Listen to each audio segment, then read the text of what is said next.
Amina couldn't breathe. She sat on the edge of the bed, hands gripping silk sheets so tightly her knuckles had gone white. The penthouse suite stretched around her like a cage made of luxury, floor-to-ceiling windows overlooking Seoul's glittering skyline, furniture that probably cost more than her entire apartment in Nairobi, and silence, so heavy it pressed against her eardrums. Behind her, the door clicked shut. She didn't turn around. She could feel him, the weight of his presence, the controlled quiet of a predator who had already won.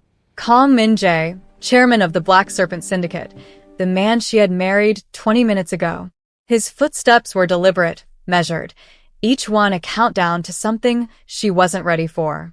When he stopped behind her, close enough that she could smell expensive cologne mixed with something sharper, like gunpowder, her entire body locked. "Look at me," he said quietly. It wasn't a request. Amina forced herself to turn. He had removed his jacket, rolled up his sleeves to reveal forearms covered in black ink, serpents coiling around muscle and scar tissue. His shirt was unbuttoned at the collar, revealing more tattoos across his collarbone. Her eyes traveled down, past the sculpted chest visible through white cotton, to the gun holstered at his hip. No, 2 guns and a knife strapped to his ankle. Her lips parted. "You brought weapons," she whispered. "To our wedding night?" His expression didn't change. Dark eyes studied her face with the intensity of someone reading a classified document.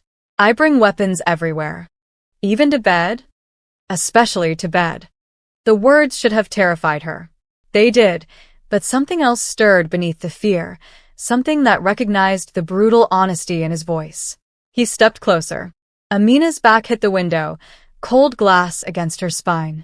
Nowhere left to retreat, but he didn't touch her. He stopped just close enough that she had to tilt her head back to meet his gaze. "I'm going to ask you 3 questions," he said. "Answer honestly." Her heart slammed against her ribs.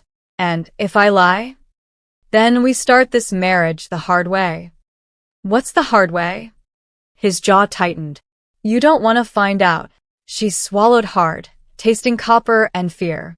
"First question," he continued, "did you come to Seoul willingly?" The memory flashed. 3 men in her Nairobi apartment, photos of her uncle's corpse, a plane ticket, and 12 hours to decide. "No," she whispered. He nodded as if he'd already known.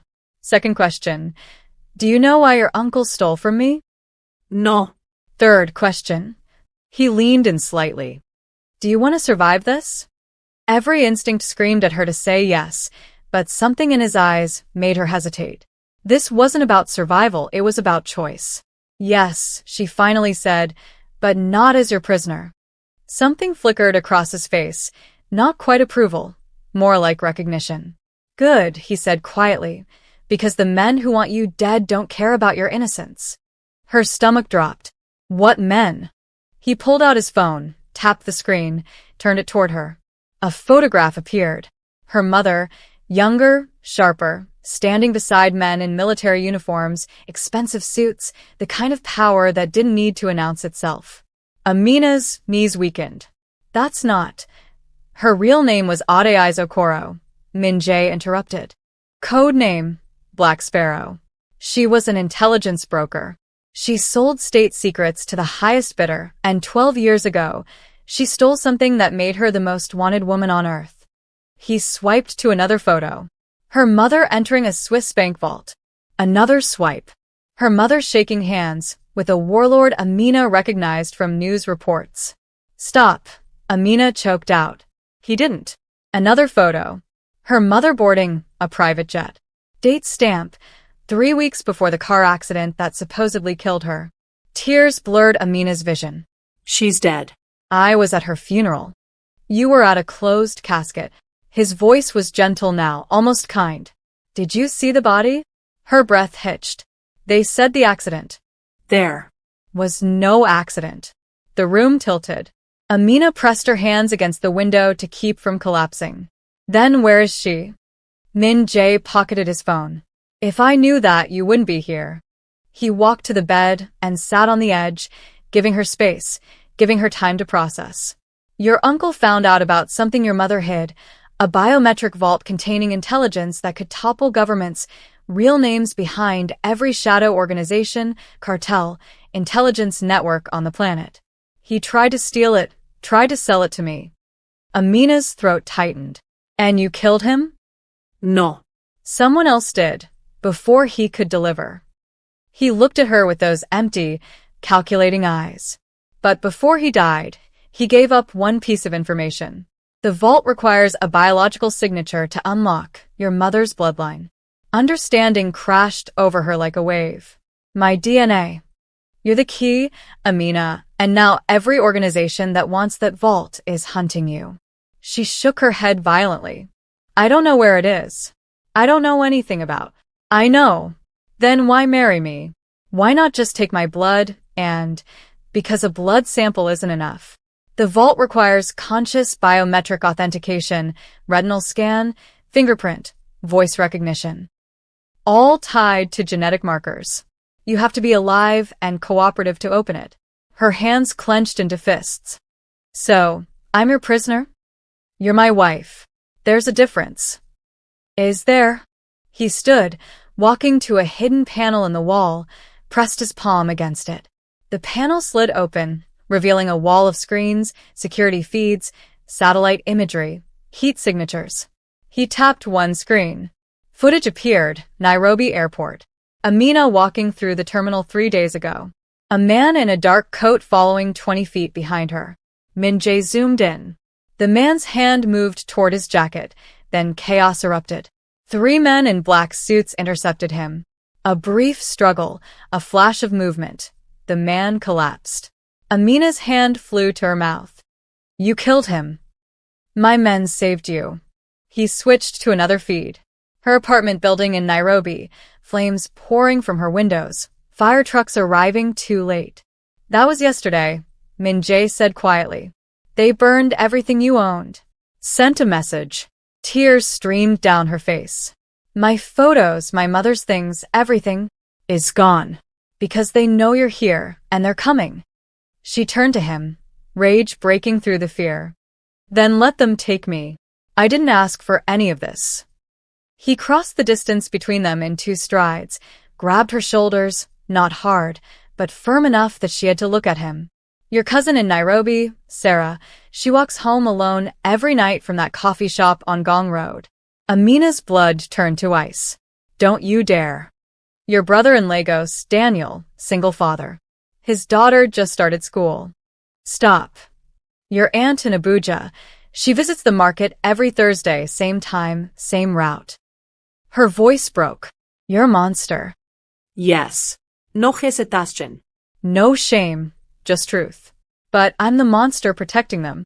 Right now, I have men watching your family, keeping them safe.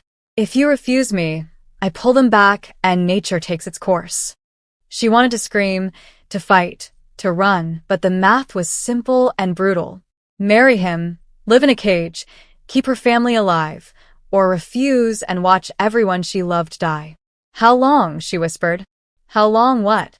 How long do I have to stay married to you? His expression softened, barely, but enough that she noticed. Until we find the vault, then you're free. You're lying. I don't lie to my wife. Something in the way he said wife made her chest tighten, like it meant something to him, like she meant something. A knock sounded at the door. Min-Jae's hand moved to his gun instantly. Come in. A man entered, sharp suit, military posture, scar cutting across his left eyebrow. Chairman, perimeter secure. 3 additional teams deployed around the family residences. Min-Jae nodded. Status on the Seoul surveillance. 22 confirmed watchers.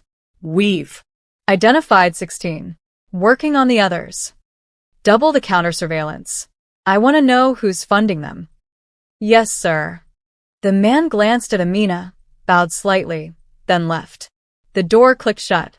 Silence pressed down again. Amina wrapped her arms around herself. You've been planning this. For 3 years. The admission hit like a physical blow. You've been watching me for 3 years. Protecting you. That's not protection. That's obsession. He didn't deny it. Instead, he walked to a cabinet and pulled out a velvet box, opened it. Inside was a ring, not delicate, Not romantic, heavy platinum, a black diamond the size of a knuckle. This belonged to my grandmother, he said quietly. She survived 3 wars and 5 assassination attempts wearing it. It's been in my family for 4 generations. He took Amina's hand. She tried to pull away. His grip tightened, not painful, but unyielding. He slid the ring onto her finger. The weight shocked her. It felt like a crown or a chain. You're shaking, he observed. Her voice was barely a whisper. Because I don't know if I married a man or a devil. His eyes met hers. Both. Welcome to Afro-Korean Chronicle TV, where love meets danger and secrets rule the world. If you're new here, hit that subscribe button because this story is just getting started. Drop a comment and tell me, where are you watching from right now? Let's build this community together. The wedding happened in a private hall overlooking the Han River. No family, no friends, no celebration, just witnesses who looked like they'd killed before and would kill again. The officiant spoke in Korean. Amina didn't understand a word. When it was time to say yes, her voice shook. When Min-Jae said it, his didn't. He slid the ring onto her finger with the same controlled precision he did everything else. The officiant pronounced them married. No one clapped. When it was over, Min-Jae offered her his arm. She stared at it, then took it, because what choice did she have? As they walked out together, Amina felt her old life slip away like water through fingers. She was no longer Amina Cole, cybersecurity analyst from Nairobi. She was Mrs. Kang, wife of the most dangerous man in Asia.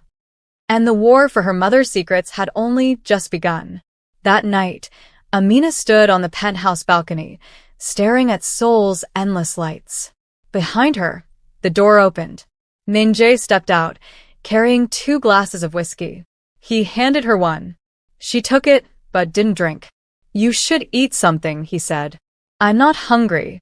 You haven't eaten since you landed. I don't care. He leaned against the railing beside her. Regretting it already? I regretted it the moment I said yes. He nodded slowly, like he'd expected that answer. For a long moment, they stood in silence. Then Amina spoke. Tell me about her. My mother. If you tracked her for years, you must know more than I do. Min-Jae took a sip of whiskey. She was brilliant, ruthless. She played every intelligence agency against each other and walked away rich every time. But she wasn't motivated by money. Then what?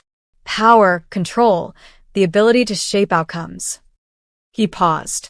She wanted to matter. Amina's throat tightened. And she left me to chase that. She left you to protect you. You sound like you admire her. Ido. She's the only person who ever outsmarted me. Amina looked at him. Is that why you married me? To get to her? Partly. The honesty cut deeper than a lie would have. And the other part? He turned to face her fully. Because when I saw your file 3 years ago, saw how you'd built a life despite losing everything, I recognized something. What? Strength without cruelty, intelligence without corruption. You're everything she could have been if she'd made different choices. Amina's breath caught. You don't know me. I know you debugged a bank's entire security system in 48 hours when they gave you a week. I know you send half your paycheck to your brother for his daughter's school fees. I know you visited your mother's grave every month for 12 years, even though you suspected she might not be there. Her eyes widened. How do you dash? I told you, I've been watching. She set down her glass with shaking hands. That's terrifying. I know. And you think that's normal? No, but nothing about my life is normal. She turned to face him fully now. What happened to you? His jaw tightened. What do you mean? You're what? 35, 36? And you already look like you've lived 3 lifetimes. What made you like this? He was quiet for so long, she thought he wouldn't answer. Then he said, my father was chairman before me. When I was 22, he called me into his office, told me he was dying. Cancer. 6 months, maybe less. Amina listened, barely breathing. He said I had 2 choices, take over the syndicate or watch it collapse. Watch thousands of people who depended on our protection die in the gang wars that would follow. So you chose control. I chose survival. But the cost. He looked away. The cost was everything soft inside me. Her heart ached unexpectedly. Do you regret it? Every day, but I'd make the same choice again. She reached out slowly, carefully, and touched his hand. He stiffened, but didn't pull away. I'm sorry, she whispered. For what? That you had to become this. Something cracked in his expression. Don't pity me. I'm not. I'm understanding you. Their eyes locked. For a moment, the monster and the prisoner were just two broken people standing on a balcony. Then his phone buzzed. The moment shattered. He checked the screen. His expression hardened. What is it? Amina asked. Your mother. She made contact. Amina's heart stopped. What? He showed her the message. Unknown number, single line of text. Tell my daughter I'm sorry, and that Lagos holds the answer she seeks. Amina's hands trembled as she read it. Lagos. That's where my aunt lives. I know. We have to go. We leave tomorrow. She looked up at him. Will you let me see her, my aunt? His expression was unreadable. That depends on whether it puts her in more danger. Everything puts everyone in danger. Yes, but some dangers can be managed. She stepped closer. I need this. Please. He studied her face, then nodded slowly. You can see her from a distance if it's safe. It wasn't much, but it was something. Thank you, she whispered. He reached out and tucked a strand of hair behind her ear. The gesture was so gentle, so unexpected, that she froze. You should sleep, he said quietly. I can't. Why? Because tomorrow changes everything. His hand dropped. Tomorrow changed the moment you walked into my life. Before she could respond, he walked back inside, leaving her alone with Seoul's lights and the ghost of her mother's message. The flight to Lagos was tense. Amina sat by the window, watching clouds drift below. Beside her, Min-Jae reviewed tactical maps with Doyen. The scarred man she'd learned was his chief of security. 3 surveillance teams confirmed around the residence. Doyen reported in English for her benefit. Atlas Network markings. Amina's stomach twisted. Atlas Network? Min-Jae looked at her. Your mother's organization. She built it after she disappeared. Intelligence brokers, mercenaries, hackers, one of the most powerful shadow networks in the world. And they're watching my aunt's house? They're watching for you. Her hands clenched. Then we can't go. I won't put her in danger. She's already in danger. We're just following the trail. To what? He pulled up a satellite image on his tablet. A small church, white walls, simple cross. St. Paul's Korean Presbyterian. Your mother visited every time she was in Lagos. Amina's breath caught. I've been there. She used to take me when I was little. I know. That's why we're going. The plane began its descent. Lagos spread below them, sprawling, chaotic, alive with a kind of energy that could hide 1,000 secrets. Home, but different now. They landed at a private airstrip. 3 vehicles waited. As they drove through familiar streets, Amina's chest tightened. She recognized everything. The markets, the traffic, the smell of plantains frying. But she couldn't touch any of it. They stopped 2 blocks from her aunt's house. Doyen showed Min-Jae a tablet with thermal imaging. Movement confirmed.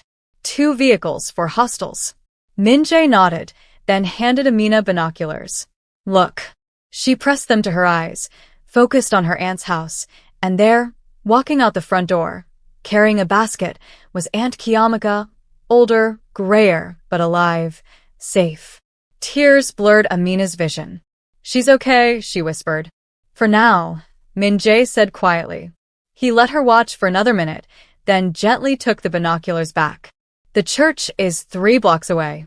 We move now. They drove in silence. When they reached St. Paul's, Amina's heart raced.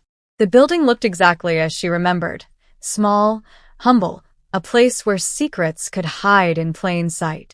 Doyen picked the lock silently. They entered. The smell hit her immediately. Wood and incense and dust and memory. She walked down the aisle slowly. Her mother had sat in the 3rd pew, always the 3rd pew, praying in Korean while young Amina colored in the margins of a hymnal. What was she praying for? Min-Jae asked quietly. I don't know. I never asked. She reached the altar and froze. Carved into the wood was a symbol, a bird, wings spread. The black sparrow. She marked it, Amina whispered. Min-Jae crouched beside the altar, running his fingers along the base. There's a seam here. Amina knelt beside him. Together, they found the hidden panel. It slid open with a soft click. Inside was a metal box. Amina's hands trembled as she lifted it out. Cold, heavy reel. She opened it. Inside were 3 USB drives labeled in her mother's handwriting, past, present, future. And beneath them, a folded letter. Amina's breath hitched as she unfolded it. The handwriting was achingly familiar. My daughter, if you are reading this, then you have become what I always feared, a player in a game you never chose. I'm sorry. The vault everyone seeks is not a place. It is you. I encoded the intelligence into your DNA before you were born. Biometric markers, genetic sequences. You are the key and the lock. I did this to protect the information and to protect you. If someone wants the vault, they must keep you alive. They must earn your cooperation. You are not a victim, Amina. You are a weapon. But weapons can choose their targets. If you want answers, if you want to end this, meet me where we first said goodbye. I'm waiting, Mama. Amina's vision blurred. She looked up at Min-Jae, tears streaming. She made me the vault before I was even born. His expression was unreadable. I know. You knew? I suspected. The technology existed 25 years ago. Experimental, illegal, but possible. Her hands shook with rage. And you didn't tell me? I needed you to hear it from her. She shoved him. You lied to me. He caught her wrists gently. I protected you from a truth you weren't ready for. I am the weapon. People are dying because of what's inside me. And I will kill every single one of them before I let them use you. She stared into his eyes and saw the truth. He meant it, every word. Before she could respond, gunfire erupted outside. Glass shattered. Doyen shouted, We're compromised. Min-Jae grabbed Amina's hand. Run. They sprinted toward the side exit. Bullets tore through wooden pews. She clutched the box against her chest. They burst through the door into chaos. Men in tactical gear, muzzle flashes, screaming. Min-Jae shoved her into the waiting SUV. The engine roared. They sped away, bullets ricocheting off armored plating. Amina pressed herself against the seat, heart hammering. In her hands, the letter crinkled. Meet me where we first said goodbye. She knew exactly where that was. Abuja International Airport, 12 years ago, the last place she'd seen her mother alive. The safe house was a fortress disguised as a residence. High walls, armed guards, cameras everywhere. Amina sat in a windowless room, staring at her mother's letter. Min-Jae entered quietly. Are you hurt? No. He sat across from her. We lost one man in the extraction. Guilt twisted her stomach. Because of me. Because of the people hunting you. There's a difference. She looked up. Is there? He leaned forward. You didn't pull the trigger. They did. Silence settled between them. Then Amina said, The letter says she's waiting in Abuja. I know. We have to go. It could be a trap, or it could be the only way to end this. He studied her face. You're not afraid. I'm terrified, but I'm also angry.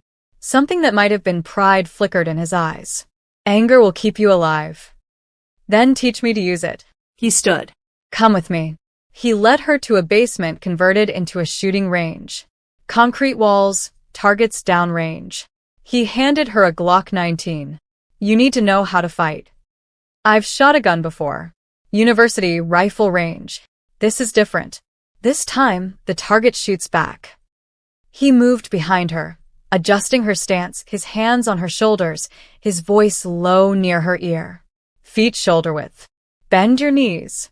Lean into the shot. She tried to focus on his instructions, but all she could feel was the warmth of his body behind hers, the steady rhythm of his breathing.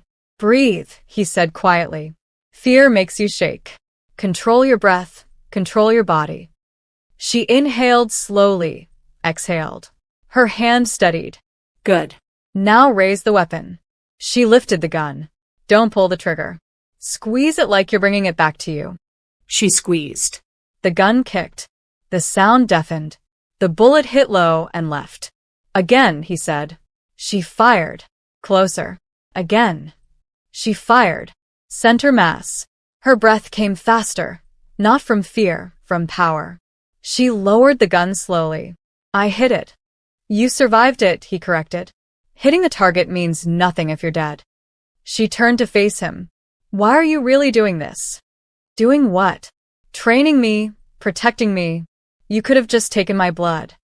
A blood sample isn't enough. The vault requires conscious authentication. You have to be alive and cooperative. Then why train me to fight? Why not just keep me locked up? He stepped closer. Because I don't want a prisoner. I want a partner. Her breath caught. Partners are equals. Then become my equal. The challenge hung between them. She lifted the gun again. Then teach me everything. He smiled, barely, but it was there. That's dangerous. For who? For everyone. Over the next week, he did. He taught her to shoot, to think tactically, to read people's intentions. He taught her the language of violence and survival, and somewhere in the brutal honesty of combat training, something shifted between them. She stopped seeing him as her captor, started seeing him as someone who understood what it meant to be forged by fire. One night, after a particularly brutal training session, they sat on the floor of the shooting range, backs against the wall, sweat-soaked, exhausted. Why did you really marry me? Amina asked. He was quiet for a long moment. Because when I saw your file, I saw someone who could have become like your mother or like me but didn't. What did I become instead? Someone who still believes people can be good. She looked at him. And you don't. I can't afford to. That's sad. It's survival. She reached over and took his hand. He stiffened, but didn't pull away. You know what I think, she said quietly. What? I think you're afraid. Of what? That if you let yourself care about someone, you'll lose them, like you lost your father. His jaw tightened. Don't psychoanalyze me. Then prove me wrong. He turned to look at her. Their faces were inches apart. How? Let yourself feel something other than control. For a moment, she thought he would pull away. Instead, he leaned in. His lips brushed hers, soft, careful. She kissed him back, not with passion, but with understanding. When they pulled apart, his voice was rough. This is a mistake. I know. We should stop. I know. Neither of them moved. Then his phone buzzed. The moment shattered. He checked the screen. His expression darkened. What is it? Amina asked. He showed her a message from an unknown number. Abuja. Tomorrow. Come alone, daughter, or everyone you love dies. Amina's blood ran cold. She's threatening me? She's controlling the situation. Amina stood, anger burning through her. Then let's take back control. The flight to Abuja was silent. Amina sat by the window, the Glock in her lap now feeling natural. Min-Jae sat beside her, reviewing final tactical plans with Doyen. The airport's been evacuated, Doyen reported. Flights diverted. Building cleared. Atlas network? Min-Jae asked. Confirmed. They've locked down a 5-block radius. Amina's hands tightened on the weapon. This is it. Min-Jae looked at her. You don't have to do this. Yes, I do. She might not be there, or she might, and I need to know why she did this to me. He reached over and squeezed her hand. Whatever happens, I'll be there. Promise. I don't break promises. They landed at dusk. The convoy moved through Abuja's wide boulevards toward the airport. When they arrived, the building was dark, silent, exactly as Amina remembered it. She stepped out of the vehicle. Min-Jae and his team fanned out, taking positions.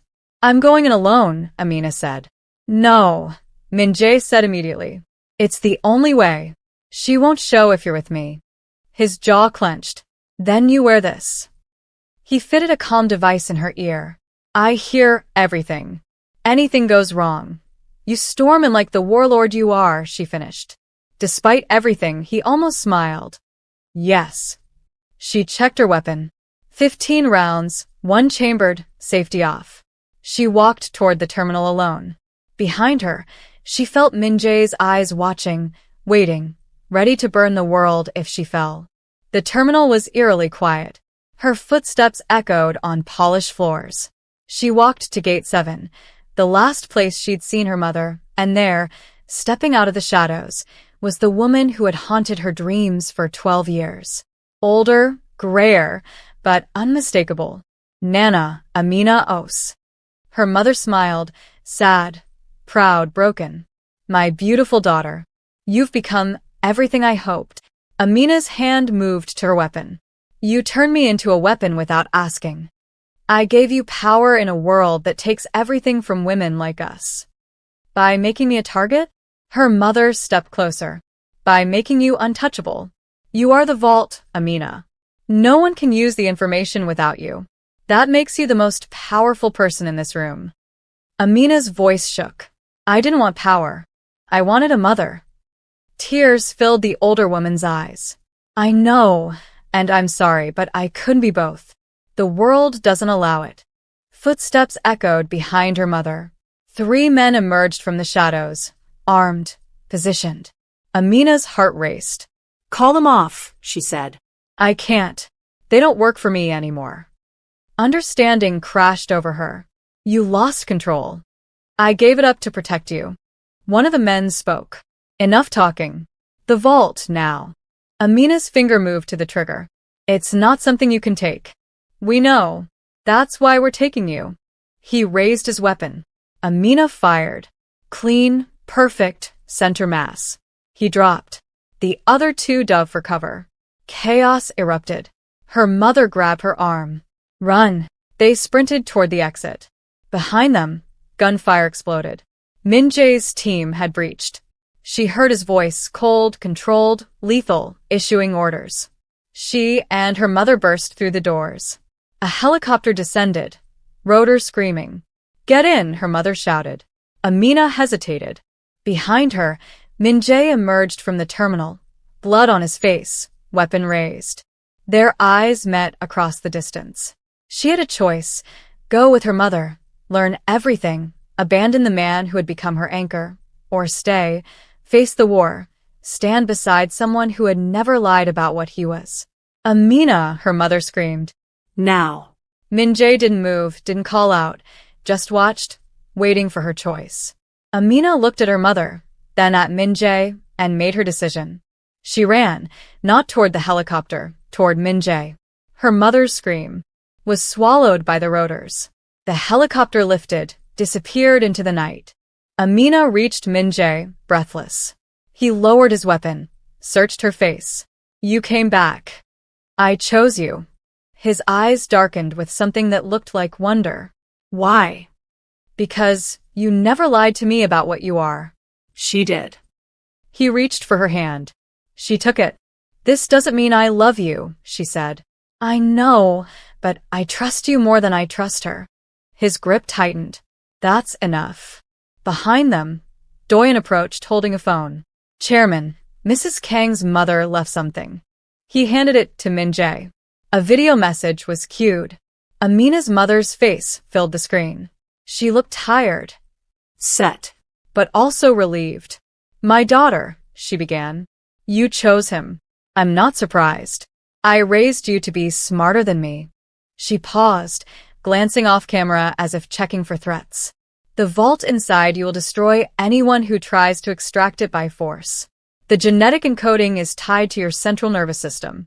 If they try to take it without your consent, if they try to surgically extract it or torture you for the codes, your brain will shut down. You'll die, and the information dies with you. Amina's blood ran cold. I designed it that way, her mother continued, not to trap you, but to ensure you could never be used as a simple tool.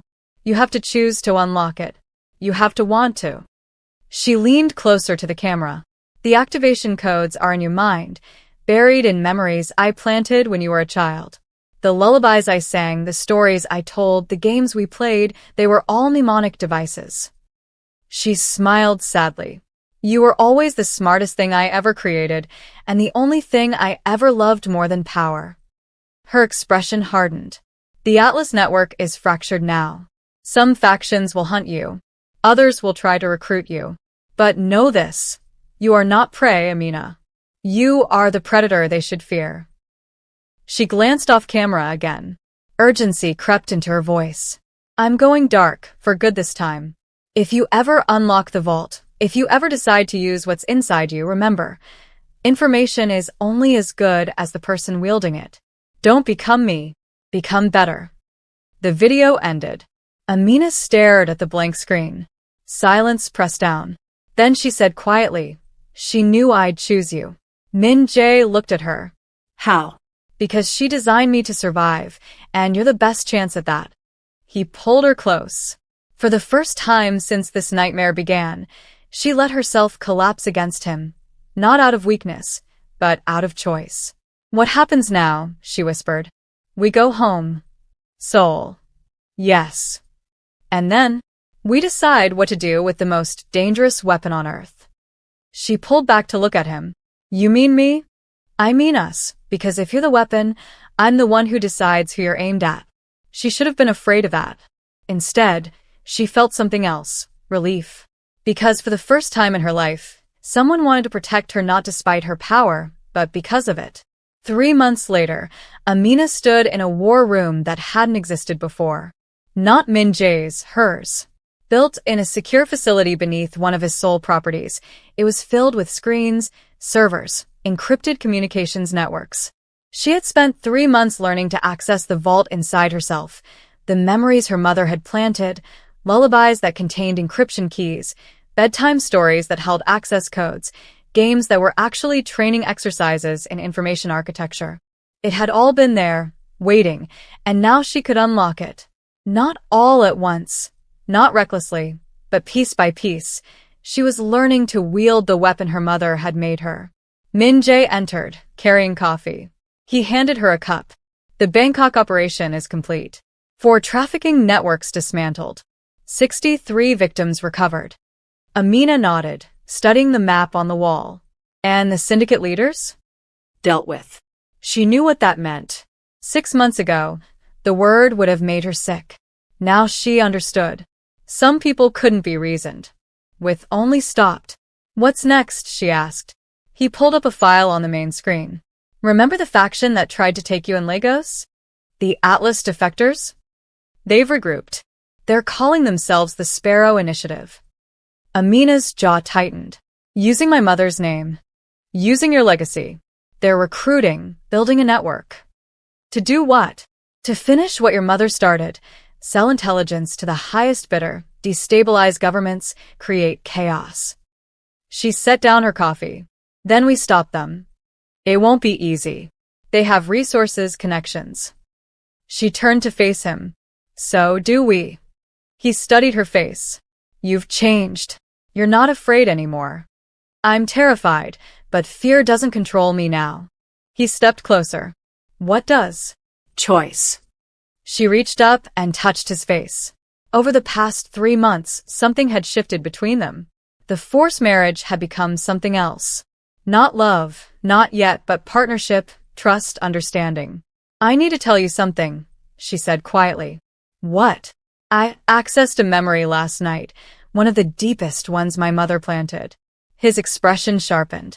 And I know why she really created the vault, why she encoded it in me. Tell me. She took a breath. 26 years ago, before I was born, my mother was recruited by an organization called the Council, 13 people who control global intelligence networks, presidents, oligarchs, tech giants, the real power behind governments. Min-Jae's eyes narrowed. I've heard rumors, never confirmed. They're real, and they wanted my mother to build them the ultimate weapon, a database of every secret, every transaction, every dirty deal that keeps the world running. The vault. Yes. She built it, but she didn't give it to them. She put it inside me and disappeared. Understanding dawned on his face. She betrayed them. She chose me over them. But now, Amina's voice hardened. Now they know I exist and they want what's inside me. Min-Jae's jaw clenched. How long do we have? The memory included a timeline. They move in 6 months. They'll come for me with everything they have. Then we have 6 months to prepare. She looked at him. This isn't your fight. You're my wife. That makes it my fight. A wife you were forced to take. He cupped her face gently. A wife I choose to keep. Her breath caught. Min-Jae, I know you don't love me. I know this started as a transaction, but somewhere along the way, it became something else for me. Her heart pounded. What did it become? The only thing I've ever protected that I couldn't afford to lose. Tears filled her eyes. That's not love. That's possession. Then teach me the difference. She kissed him, not like before, not carefully, not tentatively, but with everything she'd been holding back, all the fear and anger and confusion and grudging affection that had built up over months of fighting side by side. When they pulled apart, she whispered, I don't know if I can love someone like you. Someone like me? A monster. His eyes darkened. Then I'll spend every day proving I can be something else. Promise. I don't break promises. She rested her forehead against his. Then promise me we'll survive what's coming. I promise we'll fight like hell. That's not the same thing. It's the best I can do. She laughed, a sound that was half sob, half surrender. Then I guess that's enough. Behind them, the screens flickered with intelligence reports, threat assessments, satellite imagery of enemies gathering strength across 3 continents. The war was coming, her mother's war, but Amina wasn't running anymore. She had become exactly what her mother intended, a weapon with a conscience, a queen who chose her throne, and standing beside her was a king who had learned that control wasn't the same as power, that sometimes the strongest thing you could do was let someone in. Min-Jae pulled her close. Whatever happens, he said quietly, we face it together. She nodded against his chest. Together. Outside the war room, Seoul glittered in the darkness, a city of light and shadow, where a girl from Nairobi had become the most dangerous woman on earth, not through birthright, not through tragedy, but through choice, and she was just getting started. 6 months from now, the council would come for her. They would come with armies and intelligence networks and the full weight of global power. They would expect her to break, to surrender, to become the tool her mother refused to be. They would be wrong because Amina Kang now, had learned something her mother never did. Power wasn't about standing alone. It was about knowing who to stand beside, and the man holding her now, the monster who had dragged her into this nightmare, had become the only person she trusted to stand in the fire with her. I love you, she whispered. The words surprised her as much as they surprised him. He pulled back to look at her. What? I love you. I don't know when it happened. Maybe it was in that shooting range. Maybe it was when you let me choose in Abuja. Maybe it was 1,000 small moments when you could have controlled me, but chose to empower me instead. Her voice strengthened. But I love you, and I need you to know that before the war starts, because I might not get another chance to say it. His eyes searched hers, then he kissed her, soft, reverent, like she was something sacred. When he pulled back, his voice was rough. I've loved you since the moment you chose to come back to me instead of running with your mother. That's when I knew. Knew what? That you were stronger than both of us, that you were exactly who I needed. She smiled, a real smile, full of hope and danger, and the kind of love forged in fire. Then let's show the world what happens when monsters fall in love. His answering smile was lethal. The world isn't ready. Good. They stood together in the war room, surrounded by the evidence of battles to come, and for the first time since this nightmare began, Amina felt something other than fear. She felt ready. If this story kept you on the edge of your seat, smash that like button and let me know. Would you have chosen the man who forced you into marriage or the mother who turned you into a weapon? Drop a comment telling me where you're watching from and what you think happens when the council comes for Amina in 6 months. Subscribe to Afro-Korean Chronicle TV, because this is just the beginning. We've got more stories where love meets danger, where power comes with a price, and where the real question isn't whether you'll survive, but who you'll become in the process. Hit that notification bell, because trust me, you don't want to miss what happens next in Amina and Min-Jae's war against the most powerful people on Earth. This is Afro-Korean Chronicle TV, where every story reminds you that the most dangerous weapon in the world isn't a gun, a bomb, or a vault full of secrets. It's a woman who finally decides to stop running. Welcome to the revolution.